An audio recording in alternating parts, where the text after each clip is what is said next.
Assalamualaikum warahmatullahi wabarakatuh. Selamat pagi anak-anakku sekalian.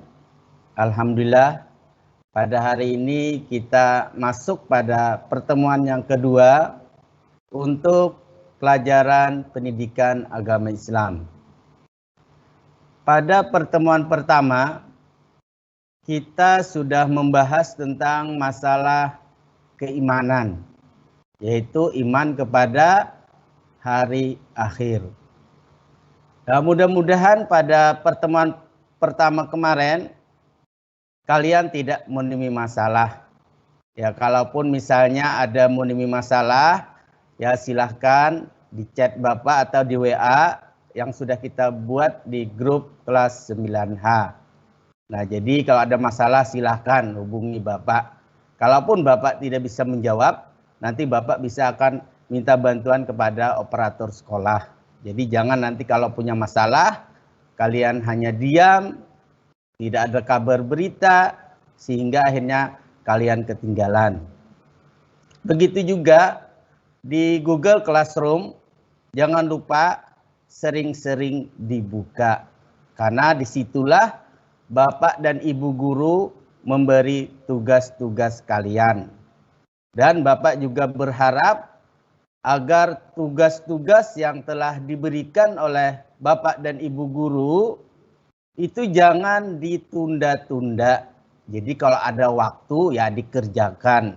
Jadi jangan nanti menganggap hal yang mudah atau menganggap enteng. Sehingga akhirnya tugas itu jadi nanti akhirnya menumpuk. Jadi dikerjakan satu per satu. Dan satu hal yang perlu Bapak ingatkan, jangan dijadikan beban. Karena kalau segala sesuatu kita jadikan beban, maka itu akan terasa berat. Jadi kita kerjakan sesuai dengan aturan, sesuai dengan kemampuan kita. Nah, itu jadi tolong ya diperhatikan semuanya. Jadi jangan malu-malu, jangan ragu-ragu untuk bertanya. Kalau istilah peribahasa itu malu bertanya, sesat di jalan. Nah, jadi hati-hati ya. Jadi jangan bertanya kepada temannya yang tidak mengerti. Ya, tanyakan kepada orang yang mengerti tentang hal atau masalah yang kalian hadapi. Nah, itu mungkin itu peringatan dan nasihat awal dari Bapak. Nah, jadi kita sambil mengingat pada materi yang pertama kemarin, yaitu tentang masalah keimanan. Ya, masih ingat kemarin tentang iman kepada hari akhir. Nah, jadi iman kepada hari akhir ini masuk pada rukun iman yang yang kelima ya. Rukun iman ada 6. Yang pertama iman kepada Allah, yang kedua iman kepada malaikat, yang ketiga iman kepada kitab-kitab, yang keempat iman kepada rasul-rasul, yang kelima iman kepada hari kemudian atau hari kiamat, dan yang keenam iman kepada qada dan qadar. Jadi itu kemarin, mohon diperhatikan kembali. Kalau ada materi Bapak yang belum jelas, silahkan ditanyakan kembali. Tapi ingat, yang ditanyakan jangan di luar jalur. Artinya yang sesuai dengan materi yang kita bahas. Itu masalah tentang keimanan. Nah, pada hari ini, pada pertemuan yang kedua kali ini, kita akan membahas tentang perilaku terpuji. Yaitu dengan tema menatap masa depan dengan optimis, ikhtiar, dan tawakal.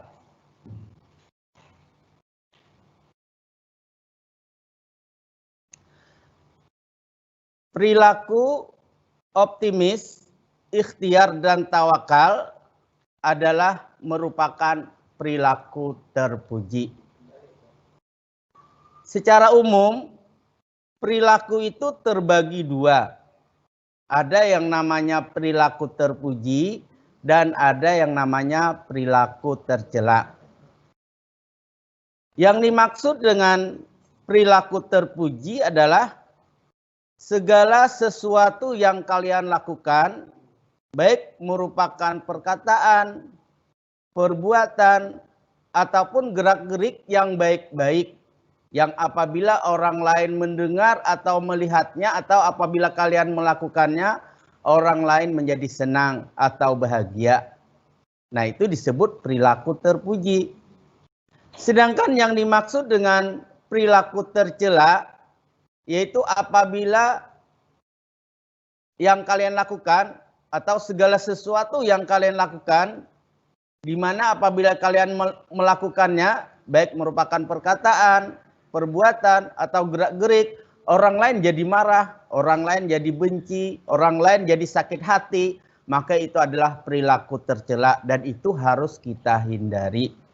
Nah, jadi lawan daripada perilaku terpuji adalah perilaku tercela. Perilaku terpuji harus kita miliki.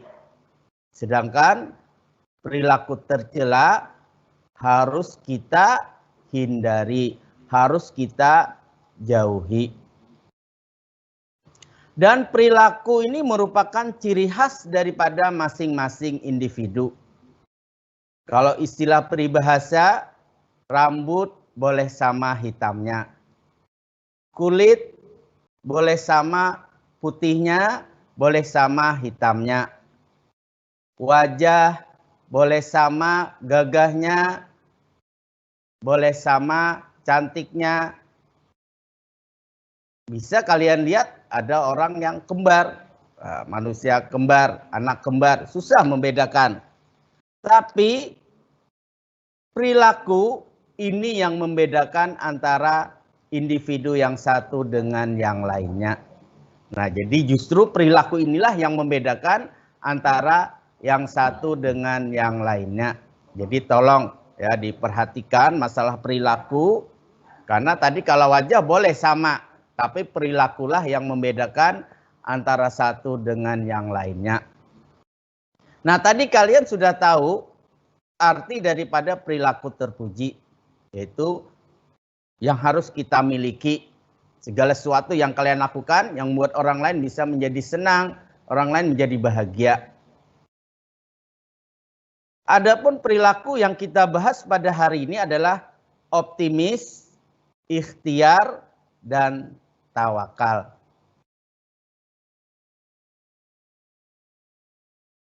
Di antara pokok bagian yang akan jadi bahasan kita hari ini, yaitu yang pertama, pengertian optimis, pengertian ikhtiar, pengertian tawakal, kemudian dasar atau dalil nakli tentang optimis, ikhtiar, dan tawakal, serta contoh sikap optimis, contoh ikhtiar, contoh tawakal, dan akhir daripada kegiatan nanti kita akan bahas hikmah.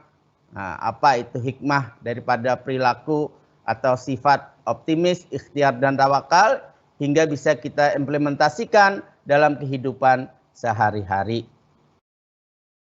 Nah, sekarang pengertian optimis.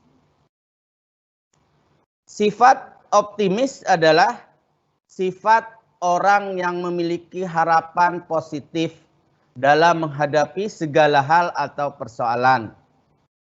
Kebalikan dari optimis adalah pesimis, yaitu orang yang memiliki sifat pesimis selalu berpandangan negatif dalam menghadapi persoalan. Seseorang yang bersifat optimis akan tetap semangat menghadapi semua permasalahan. Jika ia tidak berhasil menyelesaikan suatu permasalahan, maka dia akan mencoba lagi untuk kedua kalinya. Jika gagal kedua kalinya, akan mencoba lagi untuk ketiga kalinya sampai berhasil. Nah, itu orang yang optimis. Sebaliknya, jika seseorang pesimis, maka akan menyerah dan tidak mau berusaha lagi. Sifat pesimis merupakan sifat tercela. Nah, sebagaimana tadi di awal sudah Bapak jelaskan, yaitu yang harus kita hindari oleh setiap muslim. Sifat pesimis akan membuat seseorang berperilaku buruk kepada diri sendiri, dan kepada Allah Subhanahu wa taala. Di dalam Al-Qur'an sudah dijelaskan tentang perilaku optimis, yaitu di dalam Al-Qur'an surat Az-Zumar ayat 53, yaitu surah ke-39 di dalam Al-Qur'an, yang berbunyi, Qul ya ibadiyalladzina asrafu ala anfusihim la taqnatu mir rahmatillah innallaha yaghfirudz dzunuba jami'a innahu huwal ghafurur rahim. Yang artinya, katakanlah wahai hamba-hambaku yang melampaui batas terhadap diri mereka sendiri, janganlah kamu berputus asa dari rahmat Allah. Sesungguhnya Allah mengampuni dosa-dosa semuanya dan sungguh Dialah yang Maha Pengampun, Maha Penyayang. Nah, jadi dari surat Az-Zumar di sini sudah sangat jelas bahwa kita itu jangan sampai atau sekali-kali merasa putus asa di dalam berusaha, dalam bekerja, dalam belajar. Karena tadi kalau kita putus asa, nah itu berarti kita sudah melupakan daripada rahmat Allah. Sedangkan Allah sudah menjanjikan kepada kita, Allah sudah mengingatkan kepada kita bahwa kita tidak atau kita jangan sekali-kali berputus asa dari rahmat Allah. Ya, jadi harus berusaha. Gagal pertama, ikuti lagi yang kedua. Gagal yang kedua, ikuti lagi yang ketiga. Nah, kalau sudah semuanya kita lakukan tetap gagal, maka itulah namanya sudah takdir dari Allah. Artinya kita sudah berusaha. Nah, jadi hasilnya semuanya memang Allah yang menentukan. Karena memang tugas kita itu adalah berusaha, berdoa. Jadi dari kandungan Al-Quran surat Az-Zumar ayat 53 di sini ya, bahwa banyak yang berputus asa dari rahmat Allah. Karena itulah mereka menyangka Allah tidak akan mengampuni dosa mereka. Padahal Allah mengampuni hamba-hambanya yang mau bertobat dengan sungguh-sungguh. Kemudian bisa juga kita ambil kesimpulan yang lain bahwa Allah sangat mencintai hamba-hambanya yang selalu optimis dan melarang hamba-hambanya bersikap pesimis. Contoh optimis diantaranya adalah misalnya, ini contoh ya, kalaupun ada memiliki kesamaan nama, sekali lagi mohon maaf, ini hanya sebagai contoh ya. Sengaja memang nama Bapak buat ya, mungkin ada sama di antara di kelas kalian, tapi ini hanya sebagai contoh supaya lebih mudah memahami. Misalnya Dinda Amalia dan Sultan Faris mengikuti lomba menggambar di tingkat kabupaten. Dinda yakin dalam lomba ini akan meraih hasil yang terbaik. Sebaliknya, Faris merasa bahwa dalam lomba kali ini ia tidak mungkin bisa menang. Nah, dari contoh di sini kalian mungkin sudah bisa membedakan mana yang optimis, mana yang pesimis. Nah, itu ya. Jadi yang optimis adalah Dinda karena dia yakin optimis itu merupakan pemikiran ke arah yang positif, keyakinan yang kuat terhadap usaha yang dia lakukan. Sedangkan pesimis itu orang yang tidak percaya diri. Ya, belum melakukan sudah nyerah, sudah mundur. Nah, itu ya. Kemudian contoh yang kedua, misalnya ya, Arya Bayu dan Wahyu Aditya sakit demam berdarah atau DB. Mereka berdua dirawat di rumah sakit. Arya Bayu memiliki semangat yang tinggi untuk sembuh. Sedangkan Wahyu Aditya takut kalau penyakitnya tidak dapat disembuhkan. Nah, ini juga ya contoh yang kedua. Kalian mungkin juga sudah bisa membedakan mana yang optimis, mana yang pesimis. Jadi pesimis itu lawan daripada optimis. Tentunya di sini yang bagian B, yang optimis adalah Arya Bayu. Sedangkan yang pesimis Wahyu Aditya.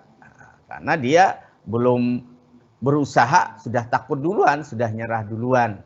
Nah, kemudian contoh yang ketiga, di dalam satu kelas 9 terdapat 32 siswa. Nah, jadi dari 11 kelas. Nah, satu kelas itu jumlah siswanya ada 32 siswa. Sebanyak 31 siswa menyongsong ujian dengan rasa percaya diri. Namun ada satu siswa yang takut kalau nanti gagal dalam ujian. Nah, artinya yang optimis ada 32 siswa, yang pesimis ada 1 siswa. Nah, jadi jangan takut gagal. Yang penting berusaha dulu, rajin belajar, rajin mengingat-ingat pelajaran apa yang sudah disampaikan oleh Bapak Ibu gurunya. Setelah kita sudah berusaha, berdoa, maka hasilnya itulah kemampuan kita. Apakah berhasil atau tidak itu semuanya kita serahkan kepada Allah. Ya. Kemudian ikhtiar. Kita sudah membahas tadi tentang optimis. Ya. Jadi mulai dari pengertian optimis, dasar atau dalil tentang sifat optimis, hingga contoh-contoh perilaku optimis. Nah, sekarang kita beralih pada ikhtiar. Ikhtiar adalah berusaha dengan sungguh-sungguh untuk mencapai harapan, mencapai keinginan, atau mencapai cita-cita dengan disertai doa. Ketika seseorang menginginkan sesuatu, maka ia harus mau berusaha atau berupaya untuk meraihnya. Nah, itu namanya ikhtiar. Jadi ikhtiar itu merupakan usaha perbuatan. Nah, ini sudah bisa kita bedakan antara optimis dengan ikhtiar. Optimis itu masih merupakan pemikiran, keinginan, kemauan yang keras, yang kuat ke arah yang positif. Sedangkan ikhtiar ini adalah usahanya, perbuatannya. Nah.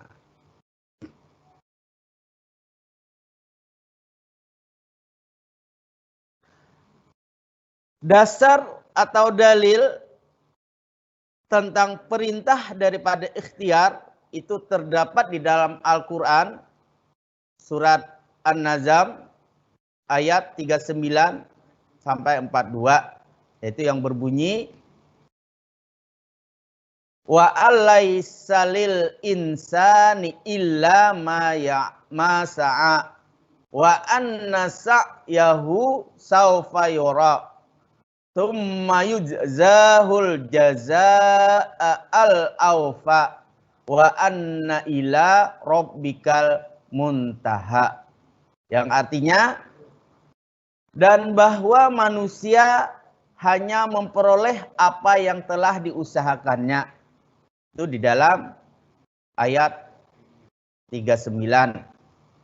Sedangkan di ayat 40 yang artinya, dan sesungguhnya usahanya itu kelak akan diperlihatkan kepadanya.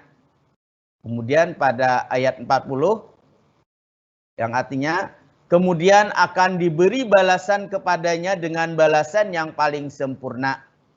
Dan yang terakhir pada ayat ke-41 yang artinya dan bahwasanya kepada Tuhan mulah kesudahannya atau segala sesuatu. Nah, jadi di dalam Al-Quran surat An-Najm ayat 39 sampai 42 ini menjelaskan kepada kita agar kita harus berusaha dengan sungguh-sungguh. Kalau kita sudah berusaha, meskipun hasilnya tidak sesuai dengan apa yang kita usahakan, itulah yang disebut dengan takdir. Nah, mungkin kalian masih belum bisa memahami tentang takdir, tapi Bapak beri gambaran dulu arti takdir. Masalah takdir itu nanti akan kita bahas pada semester kedua nanti. ya, yaitu tentang iman kepada qada dan qadar. Tapi tidak ada salahnya Bapak beri gambaran duluan supaya tidak salah memahami. Takdir, ingat takdir itu ada dua macam. Ada yang namanya takdir mubram dan ada yang namanya takdir mu'alaq. Yang disebut dengan takdir mubram itu adalah takdir yang tidak bisa lagi dirubah-rubah, tidak bisa lagi diganggu-gugat. Seperti misalnya kematian. Nah, kalau sudah meninggal, sudah tidak bisa lagi dihidupkan. Itu contoh. Sedangkan takdir mu'alaq, takdir mu'alaq ini adalah takdir yang masih digantungkan oleh Allah kepada manusia itu sendiri. Artinya masih ada usaha kita untuk merubahnya. Contohnya adalah kepandaian. Nah, orang yang bodoh bisa jadi pintar. Bagaimana caranya bisa jadi pintar? Apabila dia rajin belajar. Nah, belajar terus, akhirnya jadi pintar. Itu yang namanya takdir mu'alaq. Ya. Nah, jadi kalau kita sudah belajar, tapi ingat tadi takdir mu'alaq itu juga masih digantungkan, artinya tidak mutlak juga, harus berubah tidak. Semuanya, segala sesuatu Allah yang memutuskan. Tetapi kita diwajibkan untuk selalu berusaha. Artinya kalau kita sudah berusaha tetap saja gagal, maka itulah takdir kita. Nah, tetapi jangan langsung belum berusaha sudah menyerah. Itu bukan takdir namanya, itu namanya putus asa. Putus asa adalah dosa. Nah, jadi kita dilarang untuk berputus asa. Jadi harus berusaha dulu atau yang disebut dengan ikhtiar. Usaha kemudian berdoa. Di dalam kandungan Al-Quran surat An-Najm ayat 39 sampai 42 tentang ikhtiar. Yang pertama yaitu pentingnya ikhtiar atau berusaha bagi seorang hamba untuk memenuhi kebutuhan dirinya sendiri atau keluarganya. Nah, jadi sangat penting sekali usaha itu, ya. Jadi jangan malas-malas. Ya.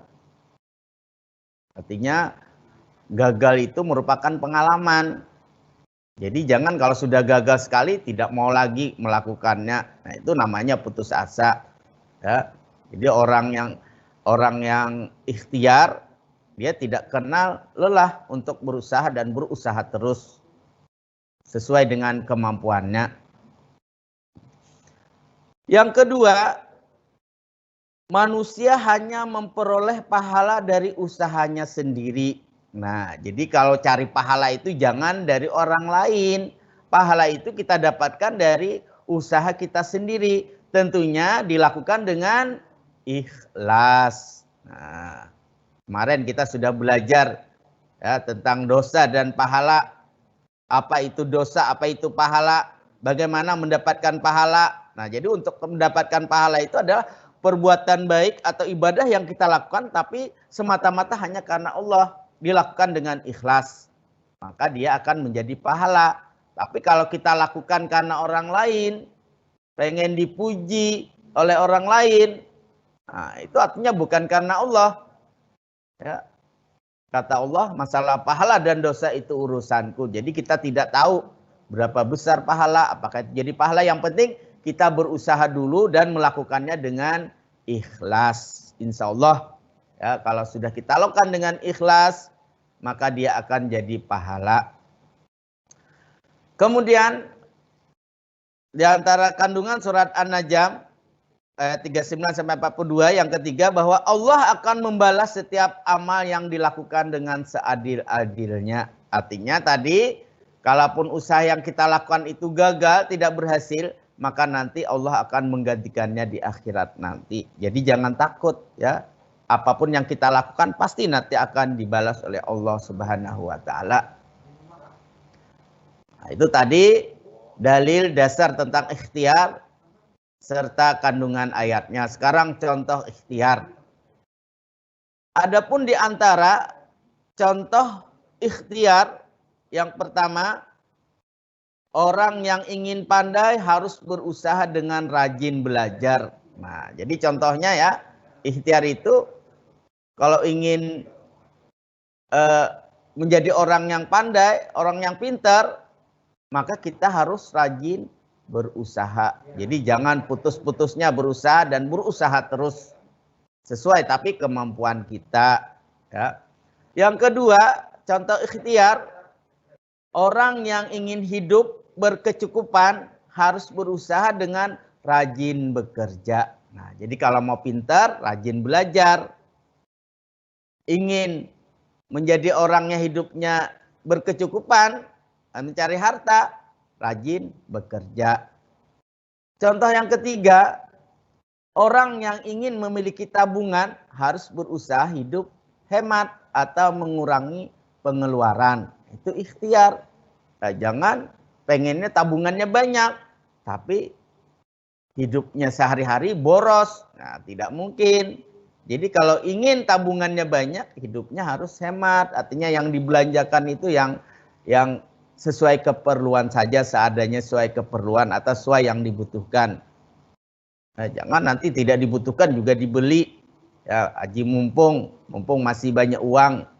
Nah, itu namanya bukan ikhtiar. Jadi orang yang ikhtiar harus sesuai dengan keadaan perbuatan. Artinya kalau ingin tabungannya banyak, dia harus hidup hemat, ya, mengurangi pengeluaran. Yang keempat, contoh diantara contoh daripada perilaku ikhtiar itu orang yang ingin sehat harus berusaha dengan rajin menjaga kesehatan atau kebersihan dan berolahraga. Nah, ini ikhtiarnya. Jadi ikhtiar apabila ingin sehat harus jaga kesehatan, jaga kebersihan, dan juga berolahraga. Kemudian yang terakhir di antara contoh ikhtiar adalah orang yang sedang sakit dan ingin sembuh harus berobat. Jadi jangan kalau sudah sakit pasrah, oh ini penyakit datangnya dari Allah.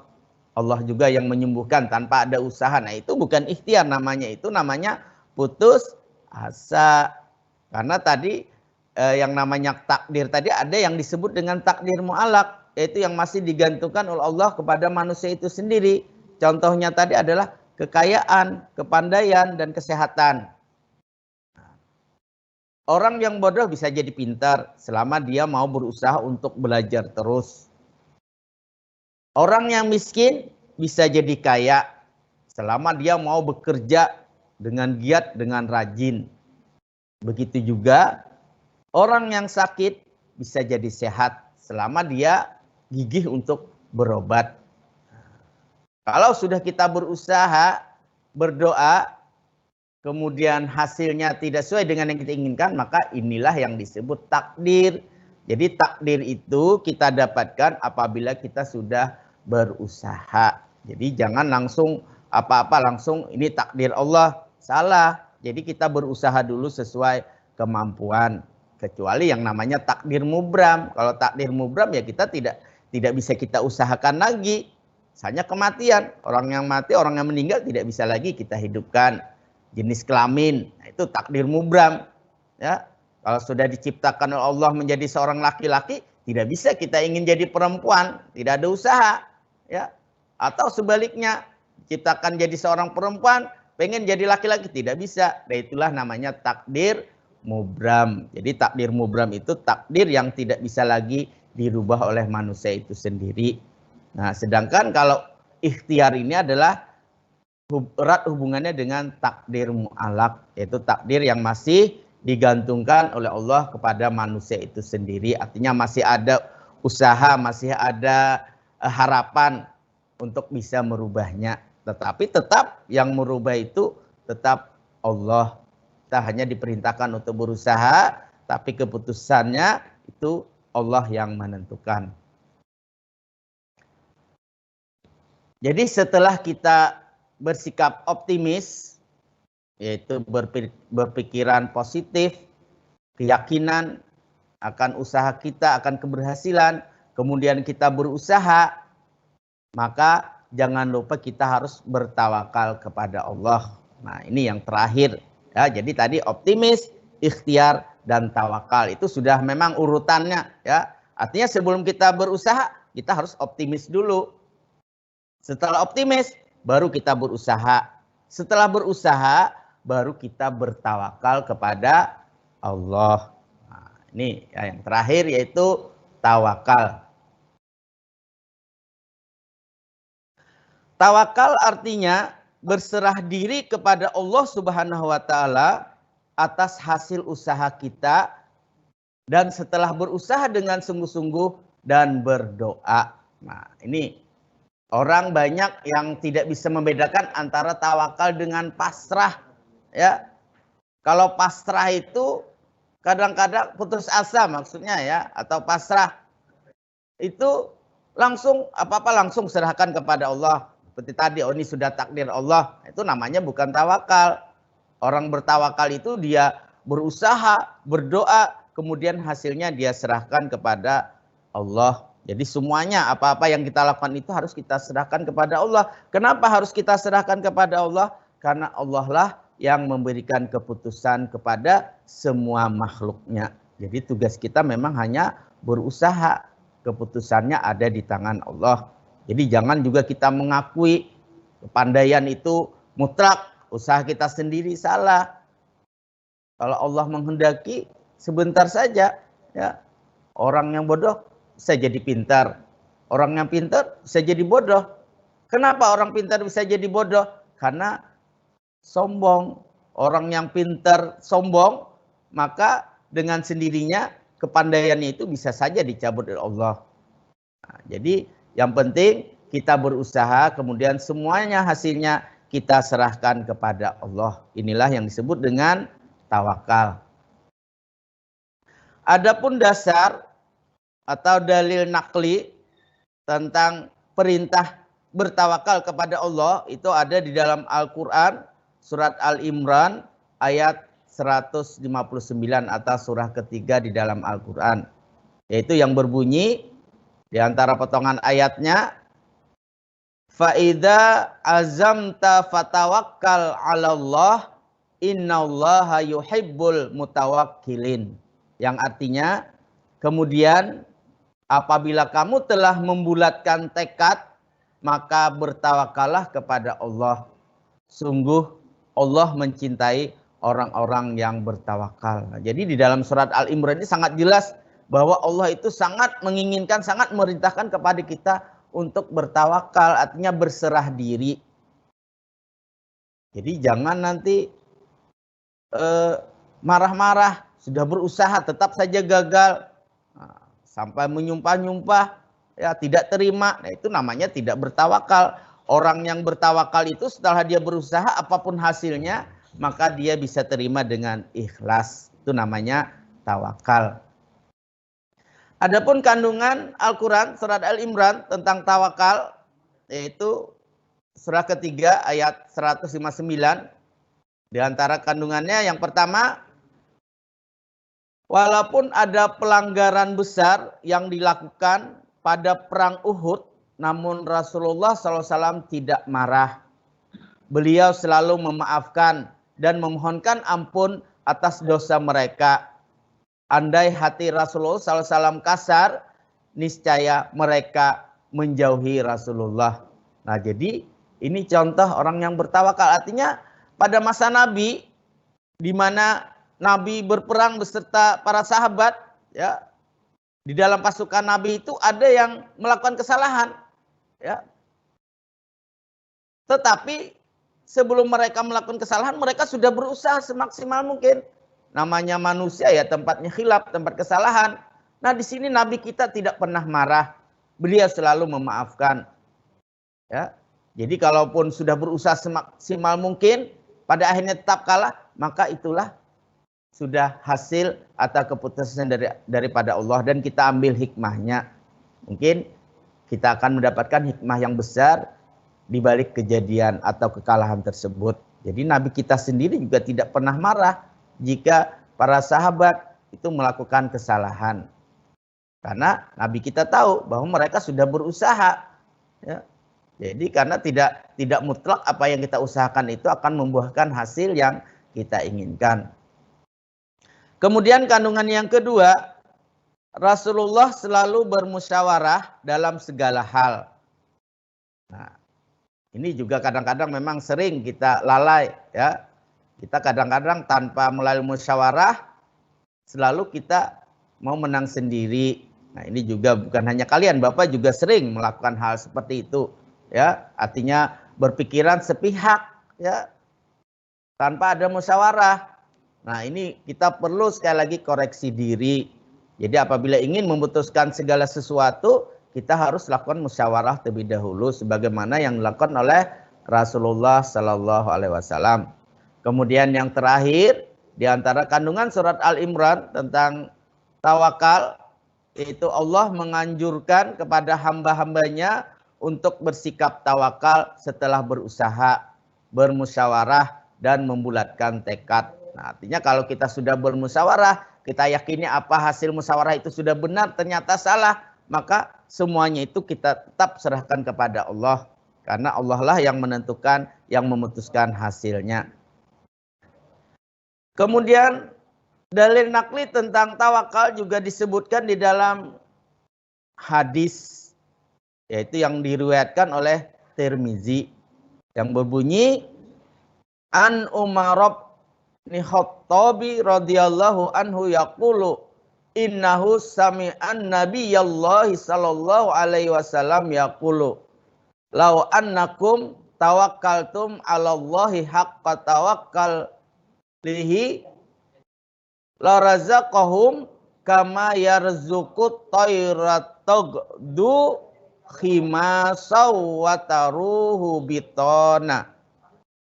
Yang artinya dari Umar bin Khattab radhiyallahu an bahwa beliau pernah mendengar Nabi sallallahu alaihi wasallam bersabda, seandainya kalian bertawakal kepada Allah dengan sebenar-benarnya tawakal, niscaya Dia atau Allah akan memberi kalian rezeki sebagaimana Allah memberi rezeki kepada burung. Jadi burung itu keluar di waktu pagi dalam keadaan perut kosong dan pulang di waktu sore dalam keadaan kenyang. Dari kandungan hadis riwayat Tirmizi tersebut bisa kita ambil, ya, hikmahnya, yaitu Rasulullah mengingatkan kita untuk memiliki motivasi yang kuat dalam meraih sesuatu yang diinginkan. Contoh tawakal diantaranya yaitu saat kita menghadapi ulangan, misalnya kamu sudah belajar dengan sungguh-sungguh dan menyelesaikan soal-soal dengan cermat dan teliti.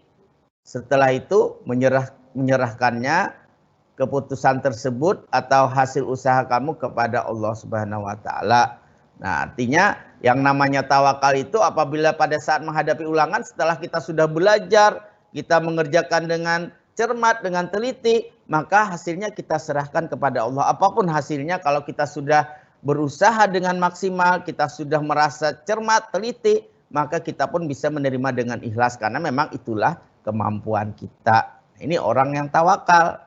Tapi orang yang tidak tawakal dia pasti akan marah. Dia merasa sudah rajin belajar, dia merasa cermat, dia merasa teliti, tetapi hasilnya tidak memuaskan. Dia marah-marah, oh ini kesalahan kunci, kesalahan gurunya. Nah, ini berarti orang yang tidak bertawakal. Orang yang bertawakal itu selalu menerima dengan ikhlas. Karena dia tahu bahwa keputusan itu ada di tangan Allah Subhanahu wa taala. Kalaupun tidak dikabulkan di dunia, insya Allah nanti di akhirat Allah akan mengabulkannya. Allah akan memenuhi keinginan kita atau diganti dengan pahala. Nah, kemudian contoh lain misalnya, seseorang telah bekerja mencari nafkah dengan sungguh-sungguh, berapapun hasilnya ia serahkan sepenuhnya kepada Allah. Ia meyakini bahwa Allah adalah Zat yang maha pemberi rezeki, maha pemurah dan maha kaya. Nah, itu mungkin tentang contoh tawakal. Kesimpulan, ya, pelajaran kita hari ini, ya, perbedaan antara optimis, ikhtiar dan tawakal. optimis adalah sikap berharap dalam meraih sesuatu dengan penuh semangat dan keyakinan bahwa apa yang kita usahakan akan berhasil. Sedangkan ikhtiar adalah usaha yang kita lakukan dengan sungguh-sungguh dan terencana secara matang. Sedangkan tawakal adalah sikap berserah diri kepada Allah atas segala usaha maksimal yang kita lakukan. Yang terakhir, hikmahnya, ya, hikmah optimis, ikhtiar dan tawakal diantaranya adalah orang optimis selalu bersemangat, tidak mudah putus asa, tegar menghadapi kegagalan dan memberikan dampak positif bagi orang lain. Sedangkan hikmah ikhtiar memiliki mental yang tangguh, dihargai orang lain sebagai pekerja keras, menghargai waktu. Dan hikmah tawakal menjadikan jiwa tenang, terhindar dari stres dan kesombongan. Implementasi optimis, ikhtiar dan tawakal yaitu optimis dengan hasil ujian setelah belajar dan maksimal. Sedangkan implementasi ikhtiar belajar dengan giat, tekun dan teliti untuk meraih hasil ujian yang terbaik. Yang terakhir, implementasi tawakal adalah menyerahkan hasil ujian kepada Allah setelah usaha yang maksimal. Jika mendapat nilai terbaik, tidak jadi sombong, tidak mendapat nilai yang bisa tidak stres dan kecewa. Demikian materi kita hari ini. Nah, jadi apa yang sudah Bapak jelaskan, mohon untuk tadi mungkin kalian sudah menyiapkan buku, catatan. Jadi ada hal yang masih belum jelas, silahkan ditanyakan. Sebelum Bapak akhiri, ya Bapak beri waktu, masih ada 5 menit untuk tanya jawab. Ya, yang ingin bertanya, Bapak persilahkan. Bagus, ya ini Bapak terima pertanyaan dari Dimas kelas 9K. Pertanyaannya, apa yang terjadi kalau kita sudah bertawakal? Nah, bagus sekali pertanyaannya. Ini yang Bapak suka sekali ya. Kalau kita sudah bertawakal, ya artinya arti tawakal tadi kita berserah diri kepada Allah. Artinya setelah kita sudah berpikiran positif, ya kita juga berusaha dengan sungguh-sungguh, kemudian kita serahkan kepada Allah.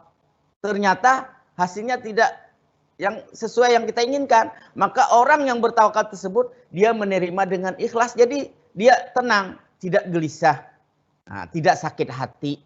Karena dia tahu bahwa itulah kemampuan daripada dirinya dan keputusan ada di tangan Allah. Itu yang dia dapatkan bagi orang optimis. Bagi orang yang bertawakal. Sebaliknya orang yang tidak bertawakal, maka dia tadi putus asa. Nah, ini yang mengakibatkan dia jadi sakit hati, tidak mau lagi berusaha. Ya, jadi bagus sekali. Jadi Dimas ya kelas 9K tadi, orang yang bertawakal, maka apabila hasil akhir ternyata tidak sesuai dengan yang dia inginkan, yang kamu inginkan, maka bisa diterima dengan ikhlas. Itu orang yang bertawakal. Tapi orang yang tidak bertawakal, dia menjadi sakit hati karena merasa usahanya sia-sia. Padahal Allah sudah menjelaskan tadi dalam Al-Quran, tidak ada usaha itu sia-sia. Kalaupun pada akhirnya tidak berhasil, tidak sesuai, maka nanti Allah akan menggantikannya nanti di akhirat. Ya, silakan ada lagi, ada yang bertanya lagi. Ya, akibat daripada orangnya optimis dan pesimis, ya ada pertanyaan yang tidak mau menyebutkan namanya. Akibat orangnya optimis, yang optimis tadi, orangnya optimis, maka dia akan berusaha secara terus-menerus, bersungguh-sungguh. Dia tidak pantang menyerah. Apabila gagal pertama, dia ikut lagi yang kedua. Gagal kedua, ikut lagi hingga terus-menerus. Ya. Kemudian tadi setelah sampai pada kemampuannya, semuanya dia serahkan kepada Allah. Dan hasilnya dia tadi dia ikhlas. Apapun hasilnya, itu orang yang optimis. Sedangkan orang yang pesimis tadi apabila melihat sesuatu yang dikiranya sulit, dia langsung menyerah. Nah, ini akibatnya tanpa ada usaha. Kalau tidak ada usaha, bagaimana kita bisa mengetahui hasilnya? Nah, ini bahayanya orang yang pesimis. Makanya kalian dalam menghadapi sesuatu itu jangan pesimis dulu, harus optimis, berusaha dulu. Ya. Karena segala sesuatu itu pasti ada jalan keluarnya. Artinya kalau kita mau berusaha, insya Allah pasti ada hasilnya. Meskipun pada akhirnya gagal, maka itulah sudah batasan kemampuan kita. Ini akibat daripada orang yang optimis. Jadi memang tetap yang terbaik adalah harus optimis. Karena optimis ini lawan daripada pesimis. Optimis ini ada keinginan untuk selalu berusaha. Nah, sedangkan pesimis dia tidak mau berusaha. Melihat oh ini susah sekali, langsung sudah ditinggal tugasnya, tidak mau bertanya. Nah, ini namanya pesimis, akhirnya tidak mendapatkan hasil apa-apa. Tapi orang yang optimis, dia pasti akan mendapatkan hasil. Dia tidak bisa, dia akan bertanya kepada yang lainnya. Nah, ini ya. Bisa dipahami? Ada lagi pertanyaan? Ya mungkin karena juga mengingat waktunya juga sudah habis, nanti bisa kalian kalau misalnya masih ada masalah, bisa kalian chat Bapak atau di WA ya. Atau bisa di Google Classroom nanti boleh, nanti kalau bertanya. Tapi kalau Google Classroom kayaknya kalau jadi bahan pertanyaan nanti jadi masalah karena masuk di kelas-kelas yang lain. Jadi kalau bisa nanti hubungi Bapak saja atau bisa nanti pada pertemuan selanjutnya. Ya mungkin ini yang bisa Bapak sampaikan. Lebih kurangnya mohon maaf. Pesan Bapak yang terakhir, tetap semangat, rajin belajar, tidak mudah menyerah. Ya, selamat siang. Assalamualaikum warahmatullahi wabarakatuh.